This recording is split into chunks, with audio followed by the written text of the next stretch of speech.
Thank you so much for inviting the international community of landscape architects to your beautiful culture. Thank you so much. As a community, we are now entering a period of profound change with enormous potential for our profession. I'd like to share in this short address my thoughts on how the landscape architecture profession has become the most dominant and the most relevant of all the design professions globally, and one which is a necessity for contemporary societies and communities. This is a very important discussion we can have, and we would like to further this discussion through the global contacts International Federation of Landscape Architects has. It is a discussion that the landscape architecture profession in Korea is very much a part of. It is also important because we have the opportunity to set new strategies for our profession and to further define its relevance on a global stage. Earlier this year, Ifla finalised a draft definition of landscape architecture. Landscape architects are a recognised profession by the International Labour Organisation, which is a United Nations agency. The ILO has a mandate to advance social and economic justice through setting international labour standards. Not all professions are recognised by the ILO, but landscape architects are. Every 5 years, the professions are given the opportunity to review their definition. This is a complex but also a very important process, and it does provide us as a federation representing landscape architects globally to define our profession. This is also why it is so important for us to discuss what future practice could be and to build new ideas and innovations into this revised definition. Our way of practice as landscape architects today is very different to even pre-COVID days. The skills of landscape architects and the requirements for practice are changing. When I began my career, I worked as an apprentice labourer for a company building gardens. I learnt my trade through on-site experiences, touching earth, understanding seasons, importantly, learning plant material. My first job in a practice was preparing planting plans. The knowledge and skill in identifying plants and selecting species for each individual site's characteristics, the soils, orientation, availability of rain in my country to water the garden, and irrigation during dry summers, made me understand the importance of balanced ecological systems and working with the land. Designs requiring ongoing and continual maintenance and intervention are not, in my own definition, successful landscapes. As landscape architects, we understand the notion of touching the earth and working with natural systems. We work with the land and understand the rhythms and nuances every site offers. To me, a copied solution from another place imposed on a site is not landscape architecture. Our understanding of site and place is one of the fundamental building blocks of our profession. Many of our predecessors saw landscape design as the application only of formal aesthetics, principles to the design of a project. When this overlay of rigorous design language fits with the ecology of a site and an understanding of its users, then we realise projects that enlighten us and give us joy. Most often these projects are also sustainable projects and they're enduring projects, establishing a balanced ecology that is self-sustaining. There are many traditional gardens in Korea that have followed this example, and this is what we can learn from them in contemporary landscape architecture. There are also many contemporary projects that follow this philosophy. The High Line in New York is a perfect example of landscape architecture that fits beautifully to its context, and it has developed over time, developed its own ecology within the city that is a sustainable environment, both from a social, economic, and cultural sense. One of my privileges in my capacity as Ifla President is exposure to projects globally. I see many different places and projects that extend my own thinking of how landscape architecture practice and the values and the philosophies that drive the best projects. Many of these projects are, of course, in Asia, and many are also in Korea. In September of last year, I was a judge in the Rosa Barbara Award, an international award for landscape architecture practice. This is the premier award program open to landscape architects practicing globally. First prize in last year's awards was the Brooklyn Bridge Park by Michael van Valkenburg Studio. The project is epic.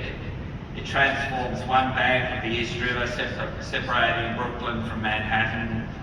It revives unused and unwanted public space to a dynamic, ecologically based waterfront park that has in turn transformed the public's view of public space.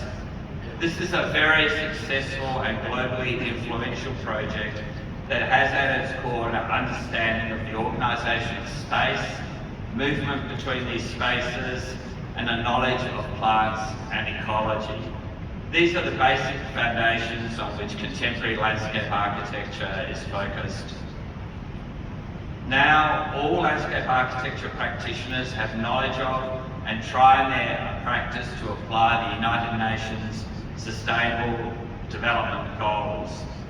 Many of these come naturally to us as landscape architects, but how many of us in our work consciously design to reduce poverty? Healthy, sustainable landscapes will do just this. Let's think every time we design a landscape or strategize a new project, how this can contribute towards growing food that can reduce poverty in our local communities. How can landscape architects consciously make a difference to social equity and the health of our societies? This year, Ifla published a book that illustrates the best of landscape architecture practice globally. You'll find an electronic copy of this as a PDF file on the Ifla website, and there are also printed copies of this book which you can pick up at this Congress, which we're giving away free. The projects illustrate how the diversity of projects landscape architects are involved with and the effect we are having globally on improving the health of communities by applying an ecological approach to design. While some projects are city shaping, others are modest projects that affect local communities. We have included quite local project examples from Malawi and Kenya, for example. The approach taken to involve local communities through consultation and practical involvement applies to neighbourhoods, small and large cities, regions and countries. Let's take each of the 17 Sustainable Development Goals to show how landscape architects are involved in projects that support the United Nations Directive. COVID has made our values even more clear than before. Landscape architects are concerned with the health of global communities. Clean drinking water and food production are clearly important, and we realise that not every place in the world has these. In our cities globally, COVID has made us rethink how we order and use our public spaces. Comfortable outdoor space is valued as a safe place for socialising. City parks and national parks are highly valued as a means to balance our regional, national and international ecosystems. These are all seen as connected Infrastructure corridors are realising large tracts of land that can contribute towards increased tree canopy and balance increased temperatures in our cities. Utilising these corridors is seen as a necessity. It's not just a recreational luxury. Designing and managing sustainable landscapes that counter climate change is first and foremost in everything we do, and it is our most compelling call to action as a profession. Our cause is both a populist and a professional one. Landscape is fashionable again, and the populist movement we see is more real and more influential than many we have seen in the past. And it is not artists or architects who are leading the revolution, it is landscape architects. Landscape architecture is a profession for a new generation that wants climate action, the reintroduction of nature into cities, and a more ethical society. These are the themes we'll be exploring in this Congress. I'd like to make special mention and thank personally Mr. Park, the CEO and founder of the Hahn Group. Mr. Park has dedicated himself to the field of landscape architecture and urban planning over a period of nearly 30 years, and his support to the International Federation of Landscape Architects and the profession of landscape architecture in general has been through his own work as a landscape architectural practitioner and specifically support to Ifla through sponsorship of the Group Art Award supporting Ifla's annual student competition. Congratulations to Kunjin Jo, the Korean delegate to Ifla and organiser of this Congress, and the Keela team for hosting the Ifla World Council meeting and World Congress. I hope the discourse and discussions arising out of this Congress are available and valuable to those attending and will mark a milestone in our common understanding of the expanding profession of landscape architecture globally and the increasing role it can take in creating and supporting healthy ecologies and communities.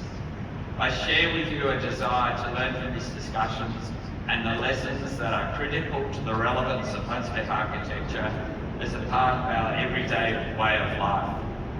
This Congress is our first opportunity in 2.5 years to celebrate your achievements on a global stage and to thoroughly participate in our global profession. On behalf of Ifla, thank you.